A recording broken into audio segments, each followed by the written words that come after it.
Some viewers may find the following video disturbing. Viewer discretion is advised. Merry Christmas, everyone. Today, we're talking about an Unmerry Christmas Part 2. This is the story of Ronald Gene Simmons. When we last left off, shortly after Ronald had quit his job at the Sinclair Mini Mart, he would actually learn about Becky planning on and saving up for divorcing him after years of abuse. Which brings us to the day of December 22nd, 1987.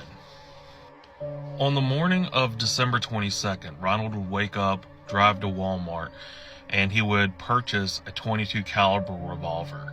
There, he would take the gun and drive on his way back home. When he walked in the house, he would take a crowbar and begin bludgeoning his wife Becky and his son Gene over the head with a crowbar. And after he was done bludgeoning them, he would take out the revolver he had actually just purchased from Walmart and shoot his wife and his son Gene in the head with the revolver, killing them. He would then go and pick up his granddaughter Barbara and kill her through strangulation.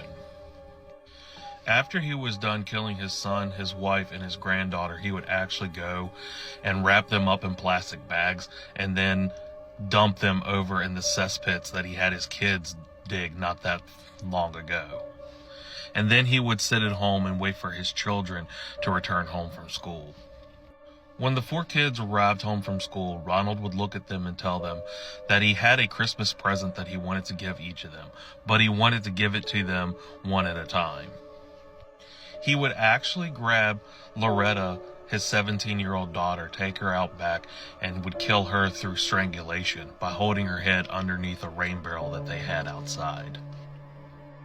After she was dead, he would follow suit with the other 3 children, Eddie, Marianne, and Becky, and he would kill them all by strangulation by holding their head underneath the water barrel. After he was done murdering his 4 children, he had done as he had did before. He would wrap them in plastic bags and dump them in the makeshift cesspits that he had his children dig a couple days prior. It is also said after he had did this, he began pouring kerosene over the bodies so to prevent the bodies from stinking up the area or having the area smelling like decaying corpses. On December 26th, Ronald would actually invite his remaining family members over for the holidays. The first ones to arrive would be Billy, his wife Renita, and Trey. Billy, Renita, and Trey would walk into the home on December 26th.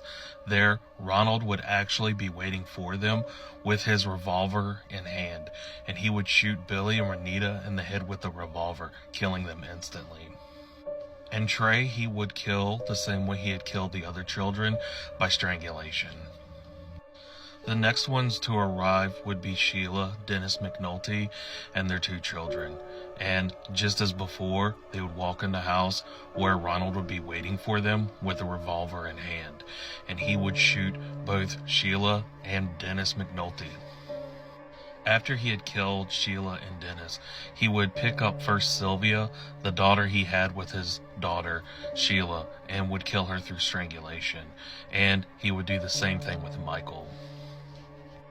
He would then lay everyone out in the lounge area, and he would lay them in each neat rows. And at that point, he would begin putting coats over all of his family members.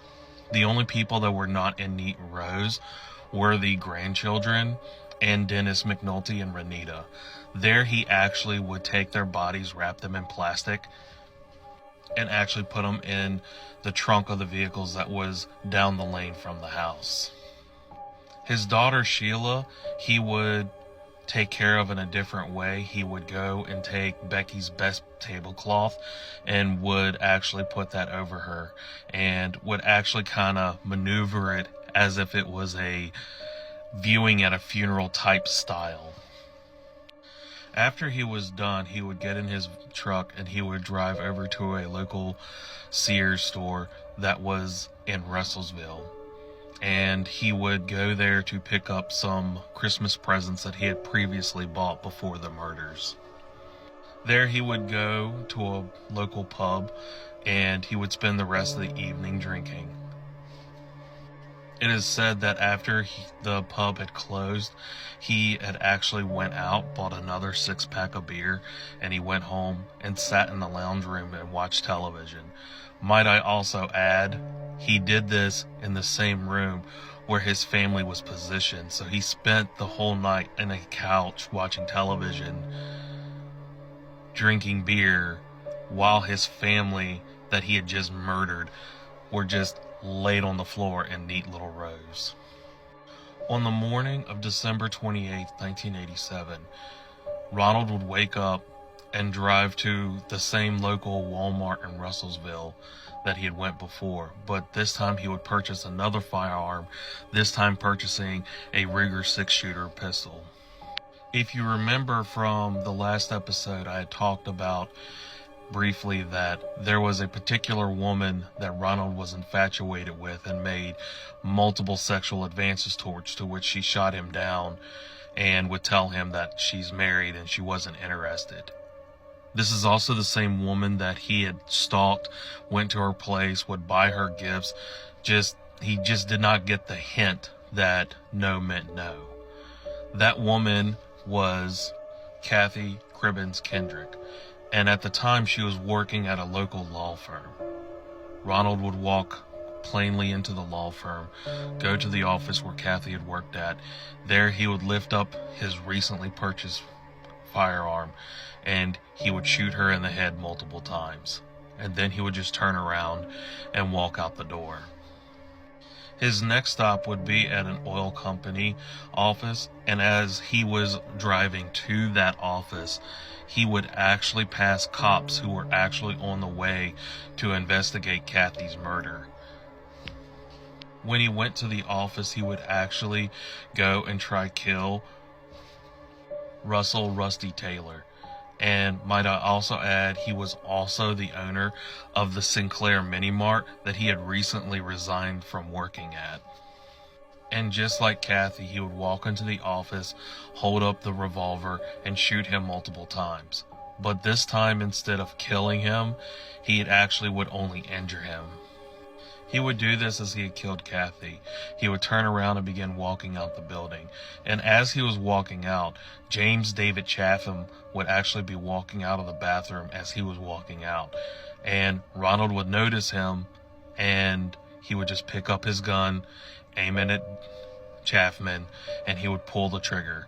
And it would actually hit him in the eye, but it would actually kill him instantly.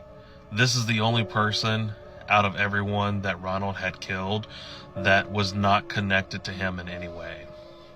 He would also fire a shot at another employee in the office, but would miss them completely. There, Ronald would get in the car and drive to the Sinclair Mini Mart. And like before, as he was driving to the Mini Mart, he would actually pass the police that were actually on the way to the oil office company that he had just left from. He would walk into the Mini Mart and he would shoot 2 people, wounding both of them. And as before, he would drive to another spot, and as he was driving to that spot, he would pass police again for a 3rd time. There, at his final spot, he would actually target his former supervisor at Woodline Motor Freight Company. And this was another supervisor that he had actually made sexual advances to while he was working there. He would shoot her twice, but would not kill her. It would only wound her. And then at gunpoint, he would tell an employee that worked there to call the police. His statement to the employee at the time is, "Don't worry, I'm done. I'm finished. There's nothing left. I've taken care of everyone who has tried to hurt me." The police would arrive and he would surrender without resistance. And during this entire time, it would take 40 minutes for his entire rampage, killing 2, injuring 4, tallying up his entire kill count to 16. There, the police would arrest him, where he would await his trial.